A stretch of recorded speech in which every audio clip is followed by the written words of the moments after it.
Por isso que essa fome, essa sede para pregar. Só que pregador não se faz. Pregador já se nasce. Lembra quando Deus falou com Jeremias? Antes que você se formasse no ventre da tua mãe, eu já tinha te escolhido. E antes que você saísse, eu já tinha te santificado. E as nações te dei como profeta. Porque profeta não é aquele que profetiza. Profeta nada mais é do que um porta-voz de Deus.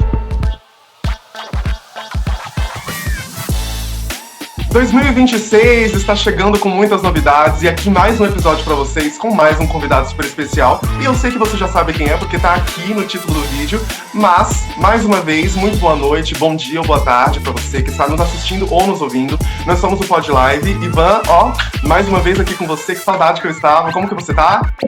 Estou bem, graças a Deus. Um prazer estarmos aqui mais uma vez, né, John? Um convidado super especial, que a Vanessa conhece um pouco. Ele é aí de Minas Gerais, perto de várias de vocês que são nossos telespectadores, e principalmente da cidade da Vanessa. Van, é com você.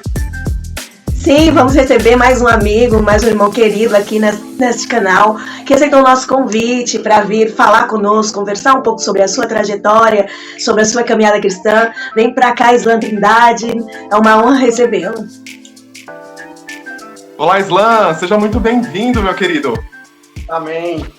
Deus seja louvado pela vida de vocês, por essa oportunidade tão dadivosa e me confiada, que está podendo participar e compartilhar um pouco das experiências que Deus me concedeu durante essa caminhada, né? Amém. Querido, eu falei aqui que você era mineiro, mas você é mineiro porque você nasceu em Minas ou porque você mora em Minas? Eu sou mineiro. Eu sou da terra da farinha, da jabá e da pimenta, lá da Bahia. Coisa boa! Coisa boa, querido. Fala então um pouquinho aqui agora, esse momento é todo seu. Você é mais do que bem-vindo. Eu tenho certeza que muita gente que está assistindo está aqui por sua causa e, claro, também para ouvir um pouco da palavra de Deus. Então esse momento aqui é todo seu, fica à vontade. Para mim, é mais do que uma oportunidade confiada. Para mim, é mais que um privilégio concedido por vocês. Para mim, na verdade, é uma honra estar participando desse podcast. E eu creio que Deus irá falar de uma forma poderosa aos nossos corações. Para quem está aqui pela primeira vez, meu nome é Islan Trindade, conhecido também como Vaso de Barro. Nascido em uma pequena cidade do interior da Bahia, chamada de Aurelino Leal, filho de Temístocle e de Maria José. E há praticamente 13 anos atrás eu vim aqui para o estado de Minas Gerais, para a cidade de Nova Serrana, diante de uma direção de Deus. Sou casado com uma mineira, a irmã Paloma, e desse fruto desse relacionamento temos duas filhas, duas dádivas de Deus, que é a Laura, de 8 anos, e a Ayla, de 5 anos. Estamos aqui debaixo de uma espiritual da nossa liderança da igreja, o pastor Iris, como também a pastora Franciele. Estamos aqui para servir a noiva do Senhor naquilo que nos é confiado. Falar de Islan talvez seja um pouco fácil, né? Eu vim de uma família cristã, minhas raízes são de matrizes africanas, mas que eu fui achado pela bondade e a misericórdia de Deus.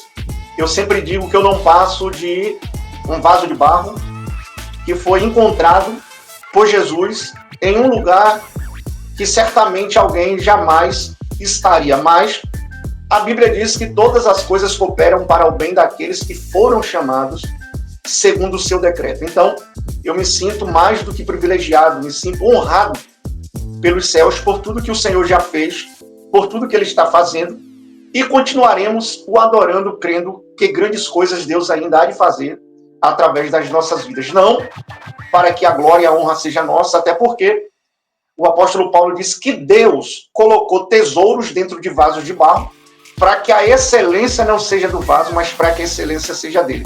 Isso é algo que eu carrego durante a minha caminhada e sempre lembrando do que disse Davi. Uma coisa disse Deus e duas eu a ouvi, que o poder e a glória pertencem somente a ele.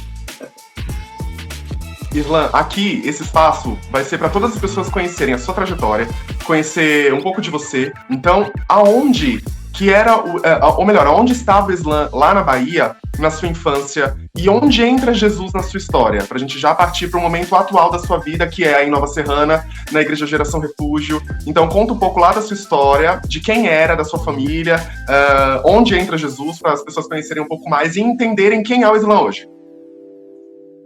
Islã é alguém que nasceu na cidade de Aranhal, numa pequena cidade do sul da Bahia.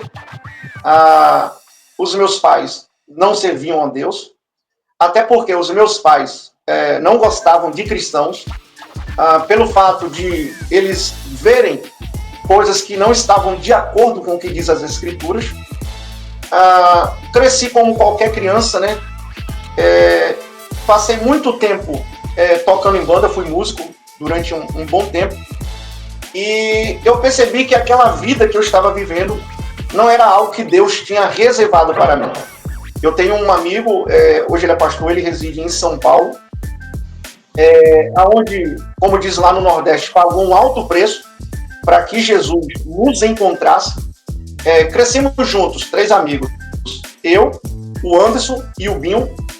O terror desses 3 era eu, que por algumas vezes fazia muito o Anderson chorar, mas mesmo assim ele não desistiu de orar, de buscar a Deus, para que Deus me encontrasse. E aos 21 anos de idade, eu já tinha deixado de viver aquela vida promíscua que eu vivia lá atrás, na prostituição, na bebida, e decidi entregar a minha vida para Jesus. E na Assembleia de Deus, na cidade lá de Aranhal, na época eu lembro bem quem estava pregando nesse dia era o presbítero Tony, que hoje ele é pastor na cidade de Ilhéus. Inclusive ele pregou uma mensagem sobre os 3 jovens da fornalha de fogo.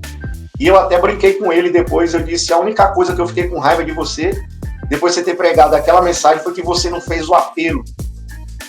Mas mesmo assim, ainda que não teve o apelo naquela noite, eu fui até o altar, uma irmã me recebeu, a irmã Joelma, e eu disse para ela: a partir de hoje, eu quero entregar a minha vida para Jesus e quero que ele escreva uma nova história para mim. E durante esse trajeto da minha vida, aproximadamente 18 anos, Deus tem feito coisas extraordinárias, além daquilo que um dia, nem nos meus melhores sonhos, eu poderia sonhar.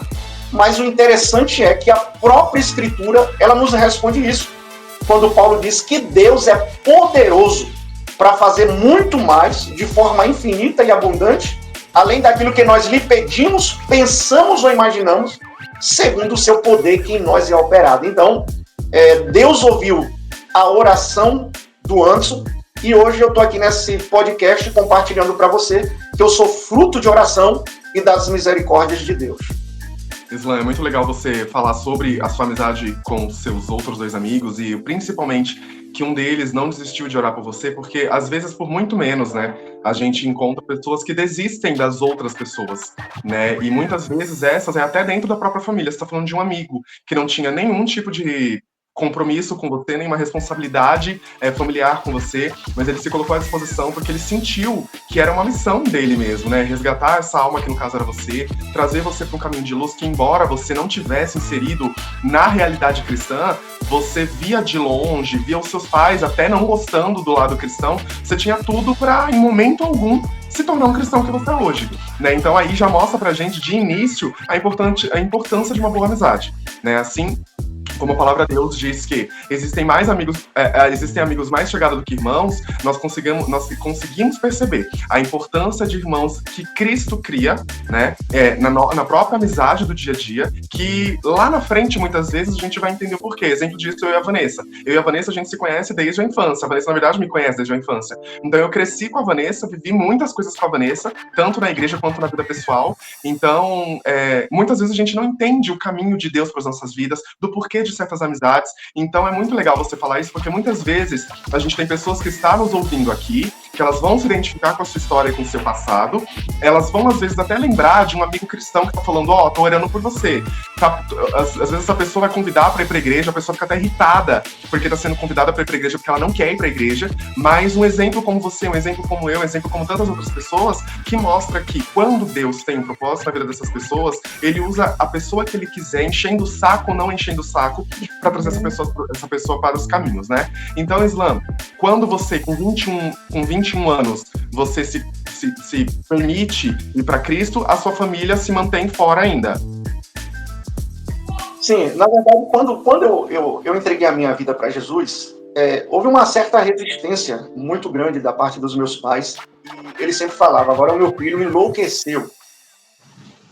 Pelo fato de que eles vinham e ouviam, quando eles eram jovens, da parte televisiva e até mesmo na rua, de pessoas que não andavam de acordo com o que diz a Bíblia.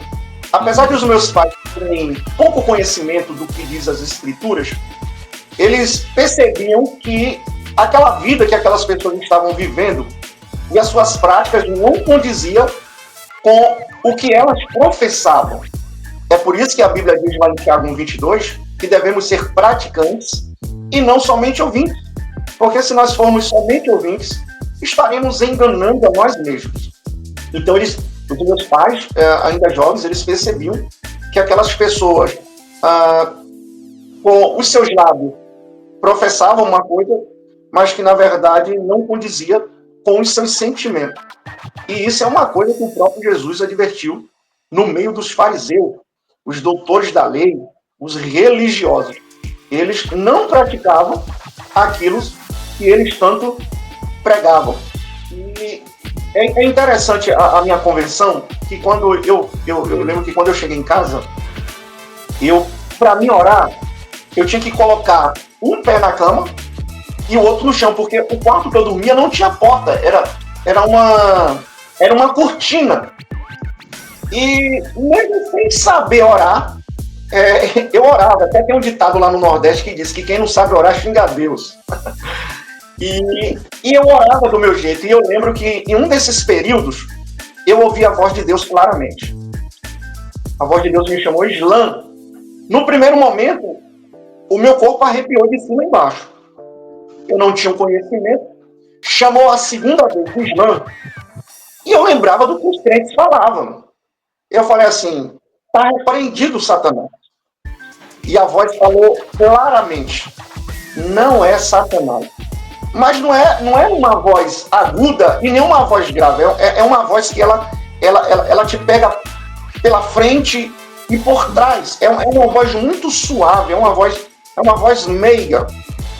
Eu digo que eu ouvi a voz de Deus auditivamente somente 2 vezes. Uma foi essa, quando eu entreguei a minha vida a ele. E a segunda foi quando a minha esposa, ela foi ganhar a nossa segunda filha, teve que fazer parto de indução, e o nome da criança seria Ayla Radassa, porque a minha sogra queria uma neta com o nome de Radassa. E eu disse, se eu tiver outro filho e for menina, eu vou colocar o nome de Radassa. E quando eu descobri que era uma menina, eu disse, o nome vai ser Ayla Radassa. Só que nesse intervalo eu perdi a conexão com a Paloma e com a minha sogra. E realmente houve uma batalha muito grande, porque uma entidade disse para minha esposa, amarramos o seu parto. Como os meus avós eram feiticeiros, como diz, quibandeiros, eu entendo um pouco dessa cultura. Então eu disse para minha esposa, se essa entidade amarrou, o meu Jesus vai fazer ela desamarrar nó por nó. E eu perdi o contato com a minha sogra e com a Paloma, e Deus falou comigo, eu estava trabalhando em uma fábrica, e Deus falou comigo, o nome da criança não será Ayla Radassa.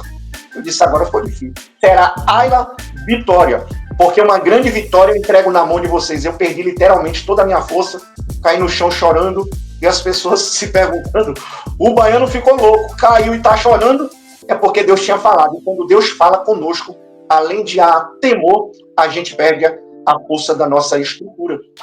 E durante esses primeiros passos da minha convenção, como eu disse que crescemos entre 3 amigos, eu, o Binho e o Anderson, o Binho ainda ouvia.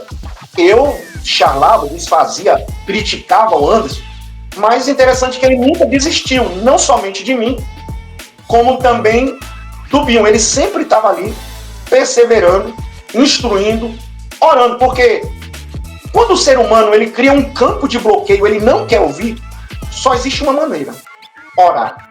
E a oração é a única ferramenta que tem a capacidade, a autonomia de revogar uma sentença.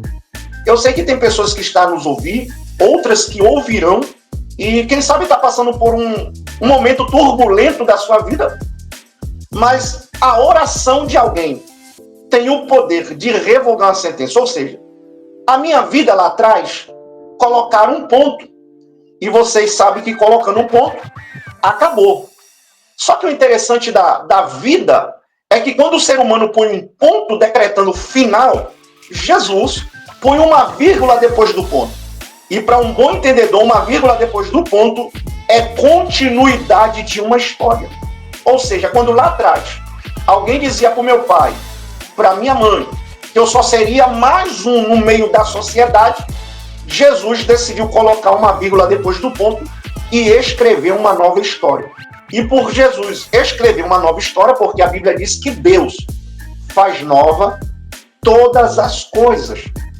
Interessante também é que Paulo diz que se alguém em Cristo está, nova criatura é, as coisas velhas já se passaram e ele fez tudo novo. E eu sou um dos maiores exemplos de que Jesus tem o poder tanto de revogar uma sentença, como também pegar alguém do lixo e colocar no meio dos príncipes. Como que a gente entende a veracidade desta verdade? O Cântico de Ana, quando ela disse que Deus é aquele que do pó levanta o caído, do lixo ou do monturo ergue o necessitado e põe para se assentar no meio dos príncipes. Então, eu sou a prova viva de que somente Jesus tem tanta autonomia como todo o poder de revogar a sentença e de mudar a história de alguém na Terra. Aleluia, glória a Deus. E nessa caminhada, quando você encontrou a sua esposa, ela também já servia a Deus? Ou ela frequentava alguma outra religião? Como que foi isso? Na verdade, quando eu cheguei aqui em Nova Serrana, em 2012, eu vim através de um amigo, evangelista Gideon. Ele já estava aqui residindo com alguns amigos dele, eu não conhecia. E na época ele falou para mim: você vem, traz roupa de frio, porque aqui em Minas faz muito frio. E praticamente aqui eu cheguei com a roupa do corpo. Eu dormia num sofá que tinha mais buraco do que tudo. E um pastor, que era o pastor dele na época, o pastor Marconi, um pastor muito servidor, ele conseguiu uma cama de solteiro para mim, conseguiu, acho que eu acredito, 5 colchões, e Deus foi cuidando dos seus mínimos detalhes. Só que depois a esposa do Gideon teve que vir, ele saiu de onde estava com os meninos, porque não era hábil ele e a esposa e as 2 criancinhas que ele tinha, na verdade, tá lá. Eu fui morar em uma garagem, e eu morei praticamente uns 2 anos nessa garagem. Era uma garagem mesmo. Lá no final dessa garagem tinha um banheirozinho e uma pia, e só cabia um carro mesmo. Então só tinha eu, a pia e a caminha de solteiro. Depois eu consegui um guarda-roupa, um irmão me abençoou com uma televisão de 14 polegadas, então as coisas já começaram a melhorar. Eu lembro que o pastor Marconi foi pregar em um bairro aqui da cidade chamado São Geraldo. E no final do culto, quando a gente estava retornando, tinha um microsystem, um mini-system, na verdade, naqueles lixos que eles são altos de ferro. E eu perguntei ao pastor: eu posso ver se está prestando? Ele disse: pode levar. E quando eu cheguei em casa, que eu ponho na tomada, ele estava funcionando, tinha um CD dentro, e o CD que estava dentro era um CD evangélico com hinos que eu ouvi quando eu aceitei a Jesus. E como eu não tinha nada das coisas de casa, de frente tinha uma senhora chamada Dona Geralda. Ela é uma mãezona para mim. Uma senhora viúva com 4 filhos, já são homens eles. Dona Geralda, eu acredito que hoje ela deve ter uns 68 anos por aí. E todo dia, quando eu chegava do trabalho para vir almoçar, apesar que eu não tinha nada, quando dava 11h10, ela batia lá na porta da garagem e me dava um prato de comida. E ela foi cuidando de mim até eu me estruturar. 3 casas abaixo da garagem que eu morava, conheci uma senhora, a irmã Edileuza, que hoje é a minha sogra, e ela sempre passava, e um dia ela passou, ela perguntou à noite: ô jovem, você é cristão? Eu disse: sou. E aí, todo dia que ela passava, era uma boa noite, aí a gente foi conversando, e ela comentou com a filha dela, que ela tem 3 filhas, a pastora Evelyn, a Paloma e a Nicole. E ela foi comentando, ó, tem um rapaz aqui, um jovem, converso com ele, e a Paloma ficou curiosa, querendo saber quem era esse jovem. E para completar, a Paloma não gostava de preto. Era preconceituosa, irmã. Eita, nossa! E aí, quando ela veio para Nova Serrana, a mãe dela falou assim, ó, o jovem é aquele lá. E eu estava sentado na porta, eu ficava sentado na porta à noite, e ela viu e gostou, se encantou, né, com um baiano. E na época, a irmã dela estava noiva, e o noivo da irmã dela chegou para mim um dia e falou assim, ó, a minha cunhada, a Paloma, ela tá gostando de você. Eu disse, não quero relacionamento agora não, eu quero estruturar primeiro a minha vida. E eles estavam todos reunidos, a minha esposa, o John vai ter a oportunidade ainda de conhecê-la, ela é um vaso de Deus. E ela chegou lá na sala, quando o cunhado dela disse, ó, ele não quer relacionamento com ninguém. Ela estava durante 3 meses orando e jejuando, para que Deus desse o negão para ela. E eu não sabia, eu não tinha contato nenhum com ela. E quando o cunhado dela chegou na sala, a família reuniu e disse, ele não quer relacionamento, ela falou no meio de todo mundo na sala, disse, não tem problema, Jesus falou para mim que vai ser o meu esposo.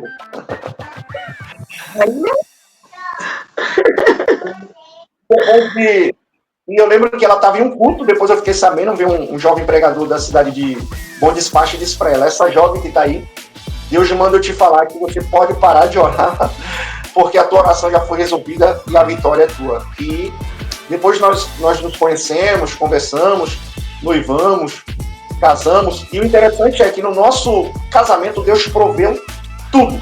A única coisa que eu gastei no nosso casamento foi só o custo de dar entrada no cartório. Por quê? Eu já trabalhei com ornamentação na Bahia, eu sei que é caro. A gente ganhou ornamentação, só pagamos R$200, ainda ganhamos 100 chocolates, ganhamos o bolo. O vestido que ela viu era R$1.800. Eu disse para ela, você deve ter desviado, não vai ficar nenhuma hora com o vestido, pagar R$1.800. Uma irmã me disse, lá no centro tinha uma loja chamada Companhia das Noivas, ou Véu das Noivas, se eu não me engano. E eu fui lá com ela gostou de um vestido, o terno meu, a roupa dos padrinhos, dos porta-aliança, tudo ficava R$900. Mas Deus não estava naquele dos 900, Deus estava no de 1.800.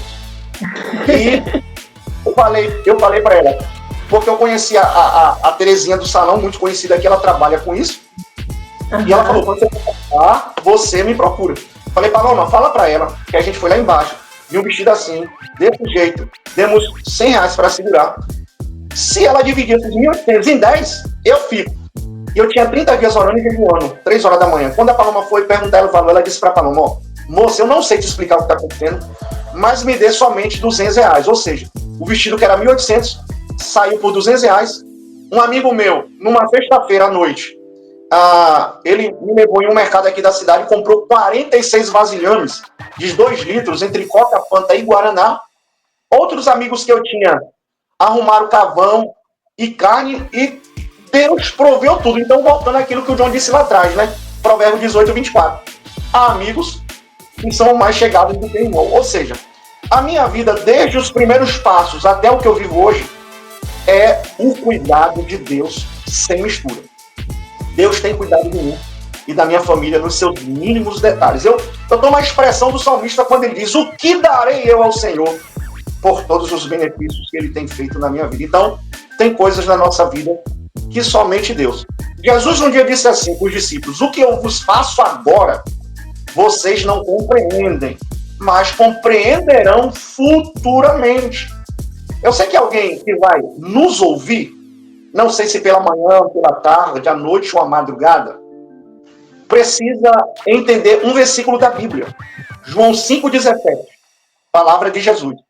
O meu Pai trabalha até agora e eu trabalho também. Ou seja, o que eu quero dizer para alguém que vai nos ouvir? Ainda que os teus olhos não consigam visualizar, Jesus nunca deixou de trabalhar na sua vida e na sua família nos seus mínimos detalhes. A maior certeza disso é que a Bíblia também diz que Jesus não muda. Ele é o mesmo de ontem, de hoje e de eternamente. Em Isaías 64, diz a Bíblia que desde a antiguidade passada, com os olhos não se viu, com os ouvidos não se ouviu, e tampouco percebeu um Deus como esse que trabalha em favor daqueles que nele esperam. E se tem uma das coisas, bom, que nós precisamos, irmã Vanessa, é saber, é esperar. Mas não é esperar no vizinho ou no parente, é esperar em Deus. Davi dá um show para nós. Isso será uma profecia para quem vai crer. Ele diz no Salmo 40, esperei com paciência no Senhor.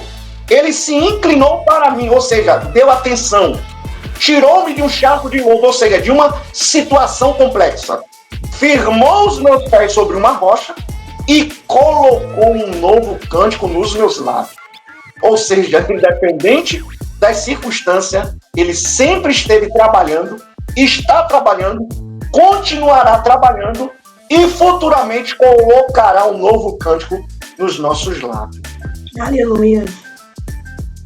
Ô, Islam, meu querido amigo, que agora você é meu amigo, você sabe, né? Você já era meu irmão, agora você é meu amigo. Pensando em tudo isso que você falou, eu acredito que o seu processo de restauração possa ter passado por algum... Vamos pensar, sei lá, de certa forma, como que o seu processo de restauração, de início da caminhada, como que foi pra você? Em algum momento você achou que você realmente estava ficando maluco, como falaram pra você, que agora eu vou virar crente, ou não, você já era uma pessoa bem resolvida, aceitei a Jesus e se tornou aquele típico religioso, nada pode, nada faço, eu não posso fazer tal coisa, não posso seguir tal coisa, não posso pensar ou escutar tal coisa. A religiosidade, ela tomou conta do Islã, pensando que ele era uma pessoa e agora ele é outra, e você foi visto como religioso completamente conservador, ou foi algo que foi muito natural pra você, porque você tinha pessoas naturais cristãs do seu lado? E isso não quer dizer, gente, quem tá escutando não quer dizer que estou na igreja que eu posso. Uma coisa não tem nada a ver com a outra, tá? É disso que a gente tá falando. Sobre aquela religiosidade de que você transparece Jesus. A religiosidade é sobre transparecer Jesus, né? Mas talvez o Islã ele possa ter entrado numa religiosidade completamente alienada. É disso que a gente tá falando, alienado. Você entrou nisso, Islã? Não, na verdade, eu acredito que muitos de nós passamos por esse processo da religiosidade. Hoje o que a gente entende como usos e costumes. Eu me converti na Assembleia de Deus, e a Assembleia de Deus, uma instituição séria, mas que há 20 anos para trás, a gente não viria ou visualizaria o que a gente vê nos dias atuais. Apesar de eu ter algumas pessoas que, ainda que eu não tivesse no Evangelho, eu tinha como referência, como por exemplo o Anderson, por mais que eu zoasse o Anderson, mas eu lembro bem que muitas das vezes a gente chegava embriagado das festas, e ele estava em alguma vigília, e quando ele pontava lá embaixo, que a gente estava na resenha, eu era o primeiro a falar, agora parou a brincadeira que lá vem Anderson. Existia um certo respeito, um certo temor quando alguém que fala assim, lá vem um homem de Deus, lá vem um servo de Deus. Eu fui um jovem que a minha vida era musculação, bebida e prostituição. Acredito que muitas pessoas já passaram por esse caminho. É o que Salomão disse que aos homens há caminhos que parecem ser retos, mas que, na verdade, esses caminhos só conduzem o ser humano à morte. Quando eu aceitei Jesus, eu andava... Quando eu não estava sem camisa e de bermuda, eu estava com uma camisetinha... eu andava, na verdade, mais pelado que tudo. E eu lembro que um domingo... E eu lembro bem que um domingo... O Binho falou para mim assim, você agora está na igreja, você é crente, me diz um texto da Bíblia. Um versículo da Bíblia. Eu disse, o senhor é meu pastor, nada me falta. Ele disse, não... Esse aí eu não sou crente, eu creio. Ele diz outra aí. Eu disse, aquele que habita no esconde, a Bíblia está aberta lá na casa de manhã, lá. Nesse tempo. E uma pessoa que disse, você não é crente? Como é que você é crente se você não ora, você não jejuma, você não lê a Bíblia? Ou seja, a pessoa que me falou desta maneira era uma pessoa que ela falava, mas que ela não vivia. Mas, por mais que aquilo me machucou, eu fiz uma carta, eu nunca contei isso, eu fiz uma carta, coloquei dentro de outra carta, passei bastante cola e fiz alguns pedidos a Jesus. E eu lembro que levaram essa carta para o círculo de oração e alguém que estava lá ouviu Deus falar que ele realizaria tudo o que estava escrito. E uma das coisas que estava escrita, eu disse para Deus: me ensina a Bíblia e faz de mim um pregador da tua palavra. Como a gente se refere na questão da religiosidade, isso pode, isso não pode, eu não achei ninguém que falasse assim: agora você não pode andar de bermuda, agora você não pode usar camiseta, mas era só o que eu tinha, na bermuda e camiseta. E quando a pessoa disse para mim que eu tinha que jejuar, eu lembro, eu vou usar uma expressão aqui, talvez um pouco pesada, mas eu disse: o que é jejum? E a pessoa disse assim: jejum é ficar com fome para Deus responder algo. Eu disse: eu vou ficar com fome para Jesus que vá para lá. E naquele dia Deus disse: então vamos ver. E quando eu menos esperei, eu estava já orando e jejuando.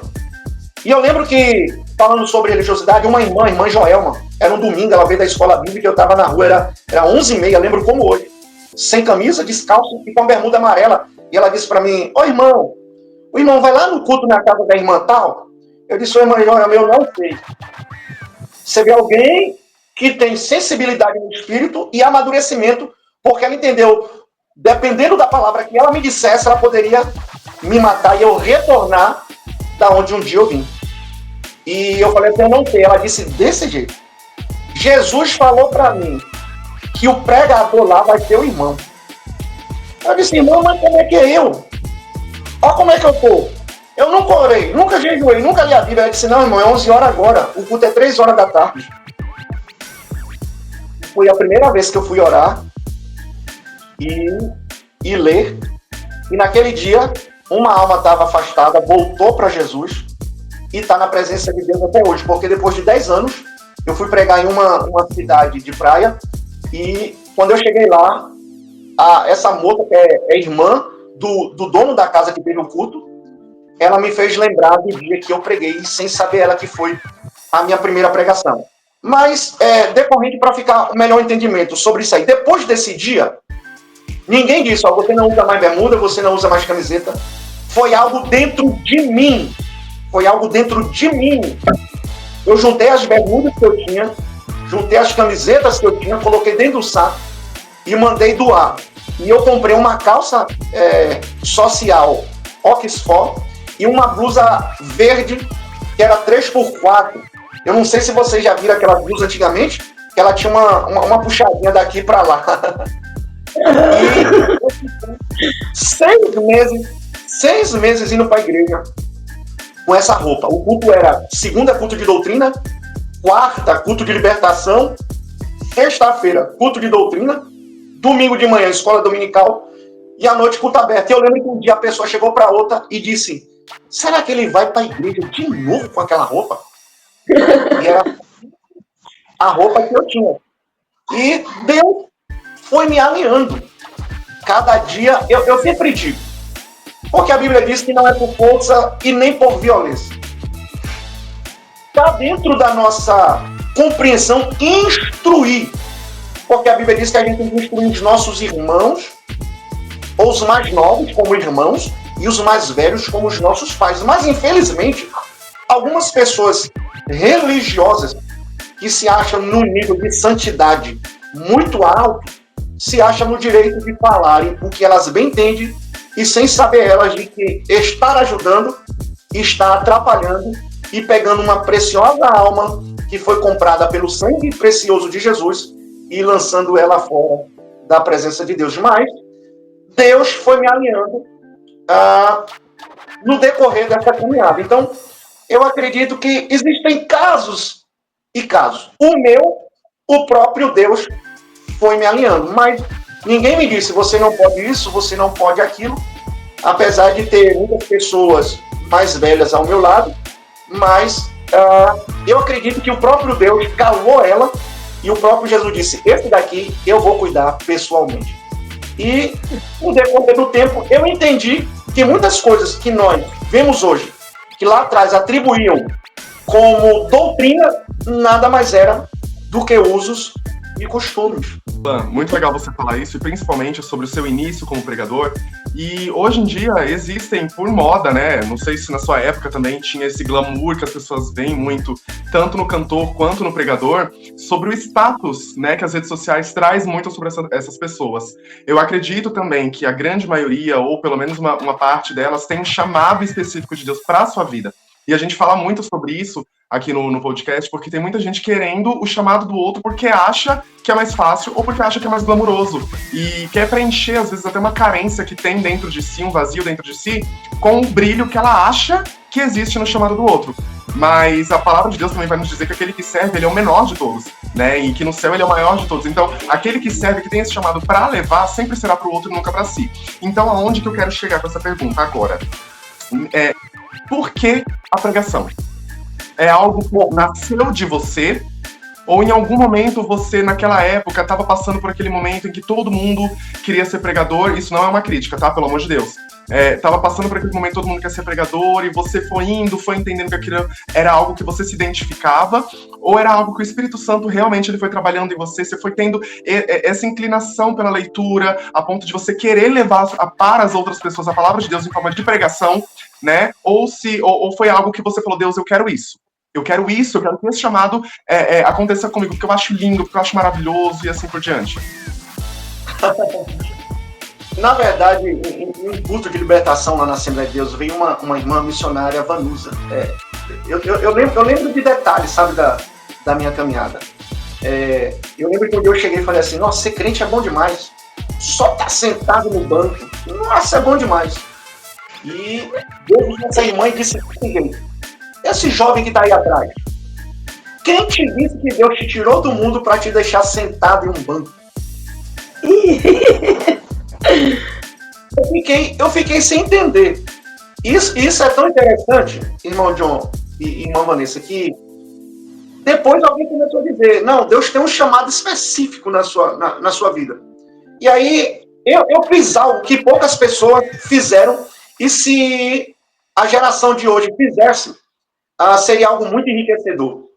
Eu andei muito no meio das irmãs do coque. Eu cresci no meio delas. Por exemplo, hoje todo mundo quer pregar. Por que hoje as pessoas querem pregar? Porque eles querem visibilidade. Eles querem status. Por isso que essa fome, essa sede para pregar. Só que pregador não se faz. Pregador já se nasce.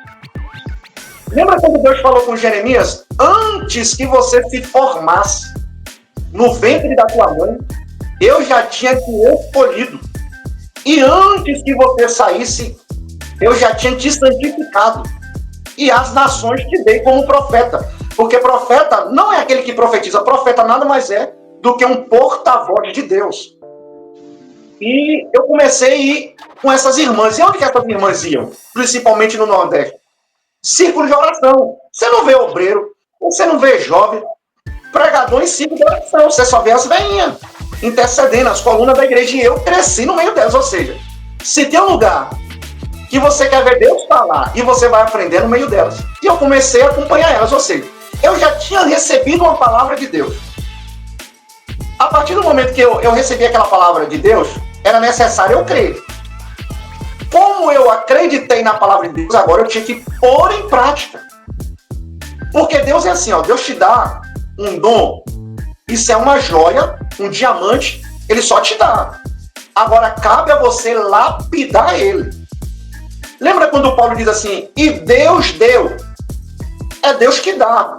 Por que essa bagunça no nosso meio, essa religiosidade? Porque hoje todo mundo, ou a maioria, a parte, a gente não pode generalizar, quer ser aquilo que não foi chamado por Deus. A Bíblia diz, e Deus deu uns. Se Deus deu uns, não são todos. Eu queria muito saber cantar com a irmã Vanessa, afinada, mas eu não fui chamado para cantar. Eu queria muito, eu tenho muito desejo de cantar, mas se eu cantar, os irmãos vão embora. Vai levantar e vai embora. Então eu comecei a caminhar para as irmãs, círculo de oração, na casa dos irmãos, vamos orar, fazer a campanha para Deus salvar o marido da irmã, o filho da irmã que está nas drogas. E nesse período de oração, o que as irmãs faziam? Quem vai trazer a palavra hoje é o irmão. E aí eu fui dando aqueles primeiros passinhos, nervoso, e Deus foi lapidando. Mas, por mais que eu tenha uma certa facilidade para falar, isso não vem de mim. Não vem de mim. Por mais que eu tenha conhecimento das Escrituras, isso não vem de mim. Porque as pessoas me perguntam assim, por que no seu perfil está vaso de barro? Porque Deus falou comigo, não usou ninguém, falou comigo. O que eu vou te dar e vou colocar dentro de você, no dia que você achar que é de você, eu tiro tudo que eu te dei. Então, essa questão, essa vocação para pregar, foi algo que o próprio Deus projetou e encaminhou. Até parece que não, mas até hoje eu ainda sinto aquele friozinho na barriga, a mão fica gelada, o coração palpita mais forte, dá vontade de você ir no banheiro. E isso é bom por quê? Porque a gente entende que a gente ainda permanece sendo dependente de Deus. Na minha cidade, já tinha muitos jovens que pregavam. Muitos jovens que pregavam. E eu lembro que um deles, quando ele descobriu que eu tinha vindo para Jesus, os jovens na minha cidade, eles faziam muito campanha na casa dos outros irmãos durante a meia-noite. E me levaram. E era jovem no banheiro, jovem na sala, jovem na cozinha. E eu lá no meio deles sem entender nada. Mas eu estava lá. Então, esse desejo de pregar nasceu do coração de Deus. E quando eu recebia algumas oportunidades, as próprias irmãs, como também dirigentes, sempre, eles, por discernimento espiritual e sensibilidade espírita, eles falavam, Deus tem algo muito grande na vida desse jovem. E o tempo foi passando e Deus foi concretizando tudo aquilo que um dia ele disse lá atrás. Por exemplo, mas nunca eu teria capacidade psicológica para ir e falar de Jesus em lugares que um dia Deus me levou para mim estar. Quando eu disse lá atrás que Deus é aquele que do pó levanta o caído, porque lá atrás eu estava caído. E do lixo ele ergue alguém que está necessitado e põe para se assentar no meio dos trinques. Eu já me assentei em tribunas que Deus fez eu olhar ao meu redor e entender que somente Ele tem a capacidade de mudar a vida do mais vil dos pecadores. Então, esse desejo de pregar não é algo que um dia eu sonhei, eu disse, não, eu quero ser um pregador. Apesar que no decorrer da caminhada a gente tem algumas pessoas como referenciais para as nossas vidas. Eu sempre gostei muito de ouvir pregações. Eu nunca copiei pregações, mas eu sempre amei pregações. E Deus foi despertando isso. E hoje eu estou vivendo promessas que Deus falou comigo há praticamente 19 anos lá atrás. Mas não partiu de mim esse desejo de ser pregador, de ser conhecido. É tanto que eu, particularmente, eu não gosto de ser chamado, quando alguém falou, ô presbítero Islan, não. Ô irmão Islan, eu prefiro. Ô vaso de barro. Ô negão. Eu prefiro algo particular meu. Porque hoje você percebe uma certa religiosidade que quando você vai cumprimentar alguém, ele fica chateado quando você chama ele pelo nome. Não, pastor ciclano, presbítero ciclano, evangelista ciclano. E quando a gente vai para a Bíblia não diz apóstolo Paulo, a Bíblia diz Paulo, apóstolo. E lembrando o que você disse, que nós não estamos aqui para ser servido, mas para servir é algo que Deus colocou no meu coração e eu amo fazer, é servir as pessoas. Interessante te ouvir falar, Islan, porque assim, mesmo quando a pessoa tem uma vontade de seguir um chamado, ou Deus tenha falado com ele como falou com você, é importante a pessoa se posicionar e se inserir no cenário em que Deus te prometeu. Não ficar apenas esperando Deus cumprir aquilo que prometeu, mas sim você começou a orar, a jejuar, andar com as irmãs do coque, inserido no cenário que Deus tinha para sua vida, para que o propósito viesse a se cumprir, né? Sim. Então, hoje o que eu tenho vivido hoje, além de ser fruto de orações, também existe um certo desempenho. Porque não adianta Deus falar que vai fazer. Por exemplo, se Deus chega para alguém e diz assim, ó, vou fazer de você um pregador da minha palavra. Mas você não estuda. Você não busca. Não tem como Deus fazer. Não tem como Deus fazer. Ou seja, Deus fala. É aquele ditado, por exemplo, biblicamente. As pessoas têm aquela expressão, aquele jargão que diz assim, ó, faz por ti e eu te ajudarei. A Bíblia diz, esforça-te, tem de bom ânimo e eu te ajudarei. Ou seja, eu vou fazer, mas você tem que se esforçar e ter bom ânimo para que assim você venha viver as promessas de Deus. Como, por exemplo, Deus falou. Aí a Bíblia diz o quê? Se atentamente ouvirdes a voz do Senhor teu Deus e quiserdes obedecer.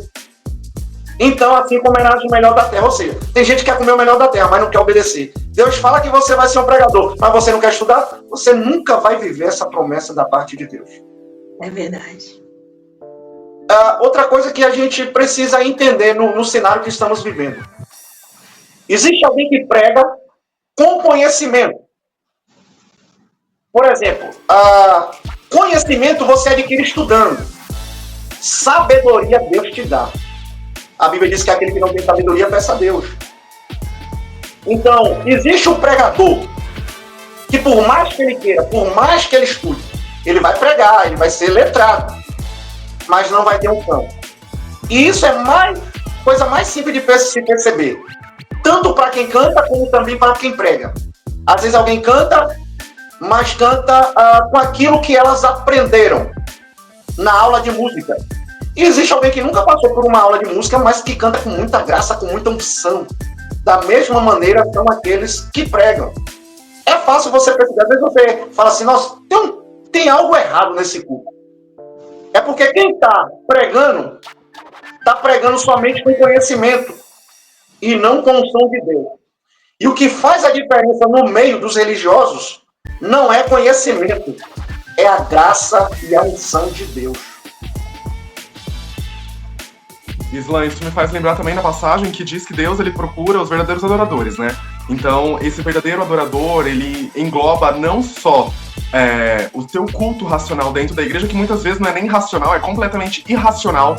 Às vezes o cara ele tá pregando algo completamente contrário à Bíblia, ou tá falando falácias, coisas da cabeça dele, e tá todo mundo dando glória a Deus, né? Muitas vezes a pessoa tá cantando ali daquele jeito que ela quer fazer a baderna dentro da igreja, completamente sem nenhum tipo de ordem, e tá todo mundo achando que aquilo ali é Deus. Então o movimento faz com que você acabe tendo um culto irracional e você saia da mesma maneira que você entrou. Então, englobar tudo isso de verdadeiro adorador vem desde a sua casa, desde a sua porta fechada, o seu testemunho como cristão, como as pessoas te veem, isso tudo é verdadeiro adorador. E eu acredito que a gente trazer essa pauta aqui de restauração, de religiosidade, como que você consegue ser um verdadeiro adorador, como que você consegue ter esse sal, né, que Jesus fala para sermos aqui na Terra, nada mais é do que um reflexo daquilo que você vive fora da igreja, né? Porque Jesus ele nos fez, Cristo nos criou, não foi para ficar dentro da igreja, mas é para sermos fora, as pessoas de fora que precisam ouvir. E nós nos alimentamos dentro da igreja para levar de dentro da igreja para fora, né? E o que a gente mais tem visto é as pessoas fechando ainda mais dentro da igreja, ficando como você mesmo achou, ai que delícia, ser só um frequentador de banco, né, antes de você ser chamado, né, por Cristo, então, ai como é bom ficar aqui sentado, assim, claro que cada um tem um chamado diferenciado, mas teve uma vez que eu até questionei meu pai é evangelista, e eu falei assim pra ele, nossa pai, me incomoda tanto ver gente dentro da igreja, passando a vida inteira dentro da igreja, só sentada no banco e não faz nada. Ele olhou assim pra mim, ele deu uma risada e falou assim, mas você sabe o que essa pessoa faz fora da igreja? Tem muita gente que entrega marmita para morador de rua, tem muita gente que evangeliza fora da igreja, né? Dentro da igreja ela tá só sentada no banco porque ela é uma pessoa mais tímida, ela é só do círculo de oração, ou só tá ficando ali na porta e você acha que ela não tá fazendo nada, ou só realmente fica sentada no banco. Mas fora, Jonathan, às vezes elas estão fazendo muito mais do que você tá fazendo. Porque eu sou uma pessoa muito ativa na igreja, né? Eu fico nos grupos, eu participo e tal. Só que fora, às vezes eu sou muito mais omisso. O que é algo pra gente se preocupar. Que o principal é lá fora, os peixes estão lá fora, né? Precisando dessa água que a gente conhece. E eu tô julgando quem tá dentro da igreja que não tá fazendo o que eu tô fazendo, e eu tô julgando mal porque não tá fazendo o que eu tô fazendo. Então essa hipocrisia, ela percorre de todas as formas. Até eu tô falando isso de uma coisa que eu vivi. Então, é bom eu trazer aqui, Islã, porque às vezes as pessoas olham pra mim, pra Vanessa e até pra você e acham que nós somos super-heróis. Pelo fato de estarmos aqui, falando e fazendo tudo que a gente tá fazendo, que nós somos perfeitos, que a gente tá o tempo todo jejuando, que a gente não deixa de dar dízimo, que a gente não deixa de orar, que a gente não se irrita com facilidade, pelo contrário. A Vanessa sabe muito bem como que é, o dia a dia com o John, e eu sei muito bem como que é o dia a dia com a Vanessa. Então nós não somos sempre esse sorriso e essa alegria que nós estamos aqui na frente. Eu acredito que vocês, Islã, também não sejam. Então a gente falar sobre o verdadeiro adorador em resumo, englobar muito mais a nossa vida fora, no off, do que realmente o que a gente tá mostrando no domingo lá dentro da igreja, principalmente em dia de ceia. Em dia de ceia todo mundo tá muito santo, né? A gente se preocupa muito com a segunda, de segunda até domingo, para não pecar, para que a gente não precise se preocupar com o pedir perdão pro nosso irmãozinho e tomar a Santa Ceia em paz. Mas aí é o que tá pior, a gente toma ceia em paz, chega na segunda-feira, já tomei mesmo, daqui no próximo mês a gente se preocupa mais uma vez. Então, o verdadeiro adorador, englobando tudo isso que você tá falando, é muito mais o fora, gente. O que importa é aquilo que você faz no seu 360. Não é só dentro da igreja, principalmente no domingo, né? E o Islã falando sobre as irmãs do coque me faz lembrar muito, literalmente, a essência do nosso sentimento de irmandade, o nosso sentimento de valorizar os cultos da semana que a gente não valoriza muitas vezes, né? Então se perdeu muito a valorização dos pequenos cultos que a gente acha que eles não têm tanto valor. Por quê? Porque não tem tanta gente. É um culto que geralmente não tem microfone, são só irmãos mais velhos e a gente não quer participar disso. E isso é um grande erro, porque com eles a gente aprende muito mais a essência do simples, né? E para de se preocupar muito com o domingo, que todo mundo quer estar muito perfeito e maravilhoso, se dedica muito. E eu sei que eu falei demais. O maior problema do religioso é ele se achar santo demais, melhor do que todo mundo. Se comparar a quarta pessoa da Trindade, o Jesus Júnior da igreja. Por exemplo, a Bíblia diz assim, João dizendo, aquele que não diz, ou aquele que diz que está sem pecado, é mentiroso e nele não há verdade. Mais à frente ele torna a repetir. Aquele que diz que está sem pecado é mentiroso e o amor de Deus não está nele. Paulo foi um homem que teve experiências extraordinárias com Deus. Mas olha o que é que Paulo diz. Jesus morreu pelos pecadores, no qual eu sou o principal deles. Aí João diz assim, e essa é a mensagem que dele, Jesus, ouvimos e anunciamos que Deus é luz e nele não há treva. Se dissermos que temos comunhão com ele e andamos em trevas, somos mentirosos e o amor de Deus não está em nós. Mas, se andarmos na luz, que luz é essa? A Bíblia. Salmo 119, lâmpada para os meus pés e luz para os meus caminhos, é a tua palavra. Se andarmos na luz, como na luz ele está, temos comunhão com os outros e o sangue de Jesus nos purifica de todo pecado. Se fosse englobar aqui entre nós três, o mais pecador seria eu. Eu sou, por mais que eu tenha um dom que Deus me deu, um dia eu vou ter que prestar conta. Eu sou ser humano, sou falho. O que eu posso dizer? Que eu sou menos que o pó e eu não passo de um trapo de imundícia que foi achado pela misericórdia de Deus. Quando a maior virtude do ser humano, John, não é quando ele erra, mas é quando ele reconhece que ele não é melhor do que ninguém. O próprio Jesus disse que nós devemos, fugiu a palavra agora, mas Jesus disse que nós devemos fazer com que as pessoas, os nossos irmãos, sejam superiores a nós. E se tem uma coisa que o religioso não gosta de reconhecer, é isso. Você pode ver que o religioso ele sempre quer estar por cima, sempre ele está certo. Quando, na verdade, a única pessoa que está certa é Jesus. Então, nós, enquanto estivermos aqui na Terra, somos seres humanos que temos fragilidades, temos temperamentos diferentes. Eu sempre procuro ser o Islã não somente na igreja, mas também fora dela. Por quê? É o que você acabou de falar. Ser crente na igreja é a coisa mais fácil do mundo. Mas ao mesmo tempo que é fácil, é perigoso. Por quê? Você pode demonstrar uma certa santidade diante dos irmãos E esquece que a Bíblia diz que Deus é aquele que sonda e esquadrinha os pensamentos e as intenções do coração do homem. E as coisas que o homem faz encoberto ou escondido, Deus há de revelar publicamente. Então, vamos usar a expressão aqui, os fariseus, os doutores, os santarrões da atualidade, eles esquecem desse detalhe, que Jesus é quem vê tudo, sabe de tudo, está em todos os lugares ao mesmo tempo, e aquilo que eles fazem escondido diante dos homens, mais cedo ou mais tarde, os céus vai ter que revelar publicamente. E aí terá uma grande vergonha. É por isso que o céu será um lugar de muita surpresa. Vai ter gente que alguém vai olhar e vai falar assim, uai, fulano tá aqui? Não, quem não tá aqui não tá. É porque são religiosos. E Deus não vê como o homem vê. Referindo à questão que você falou, que às vezes alguém está lá na igreja sentadinho, está quietinho, às vezes a pessoa teve um dia difícil, às vezes ela é mais tímida, e ela adora a Deus do jeito dela. Não quer dizer que ela não glorifica como nós glorificamos, não quer dizer que ela fala em mistério como nós falamos, que essa pessoa não tem uma certa intimidade profunda com Deus. E aí que muitos de nós nos decepcionamos, erramos e julgamos a aparência. Samuel era um homem de Deus, mas mesmo sendo um homem de Deus, ele errou. Quando ele foi escolher Davi, Deus só falou, vai, levanta e vai até a casa de Jessé, porque lá eu já tenho me provido um rei. Quando ele viu o irmão de Davi, a primeira coisa que ele disse, ele se pressionou. Ele disse, nossa, é esse. Se a gente for trazer para os dias atuais, a gente vai falar, não, é esse camarada que Deus escolheu. O cara prega demais, o cara canta demais, é esse. Aí Jesus vai olhar e vai dizer assim, você está olhando somente a aparência. Ou seja, os religiosos olham somente a aparência, mas Deus olha o que está dentro do coração. Glória a Deus.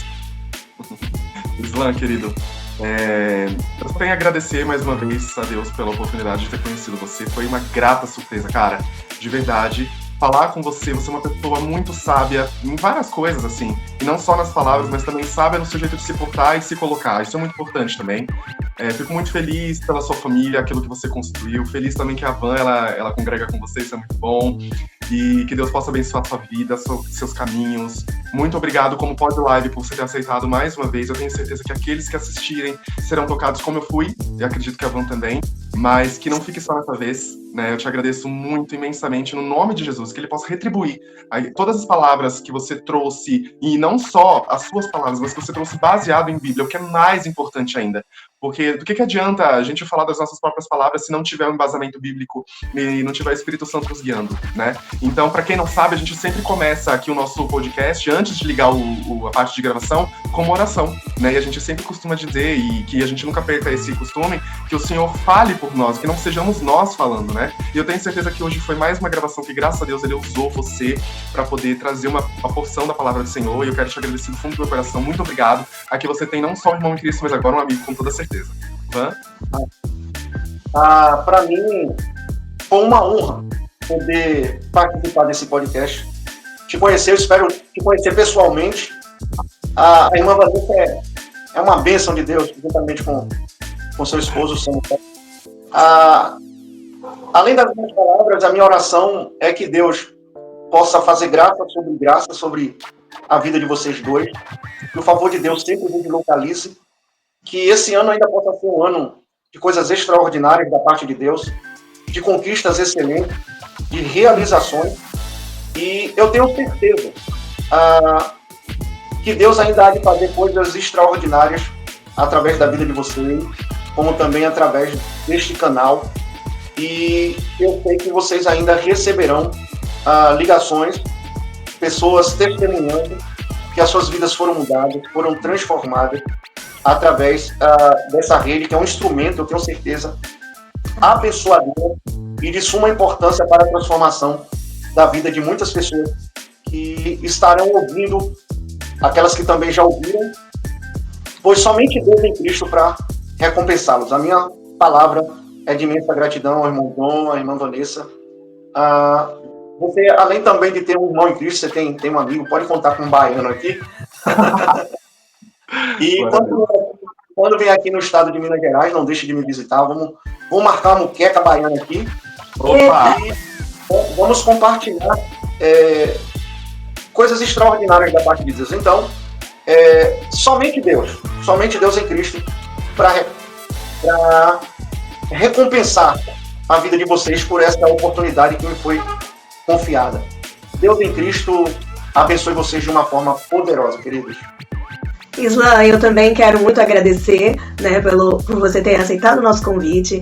Você e a sua família são muito queridos por nós aqui da nossa casa, eu e meu esposo.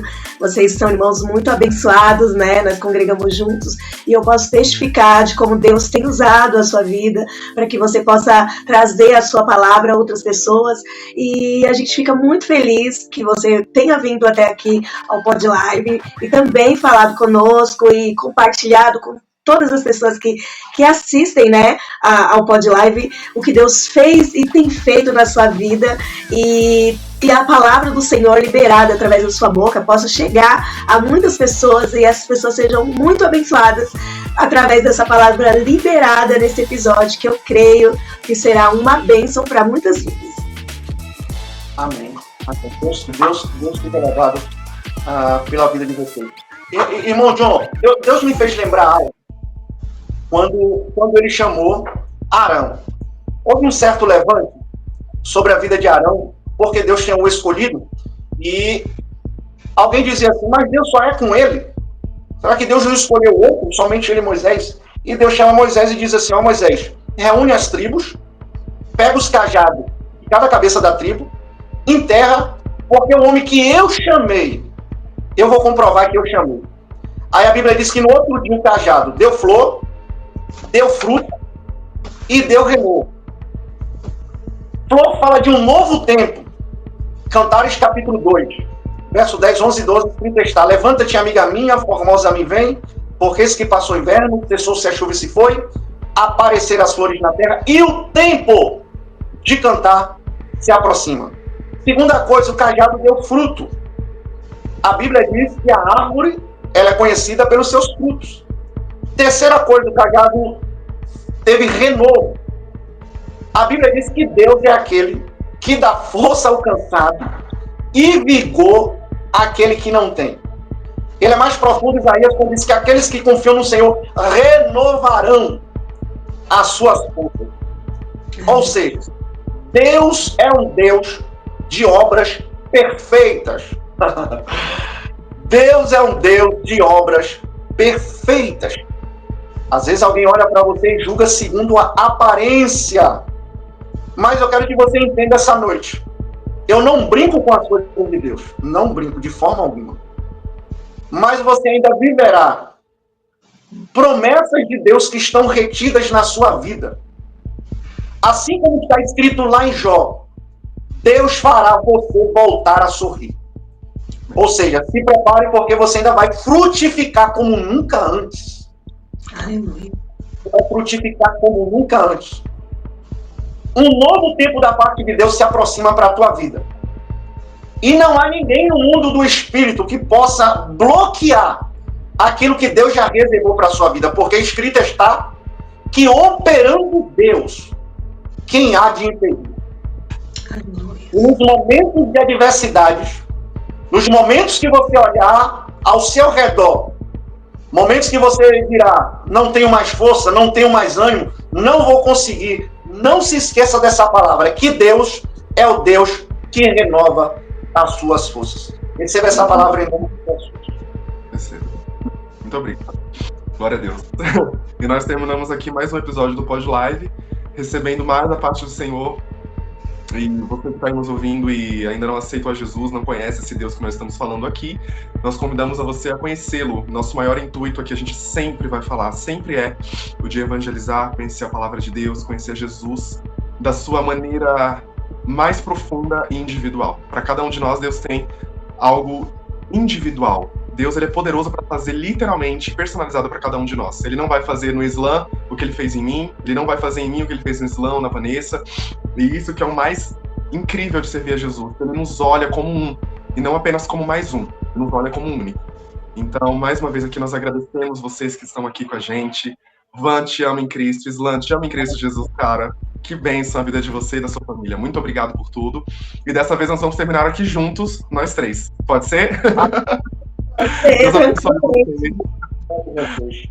Muito obrigado, pessoal. Fiquem com Deus. Nós somos o Pod Live e estamos aqui para você e por você. E por você. Deus abençoe.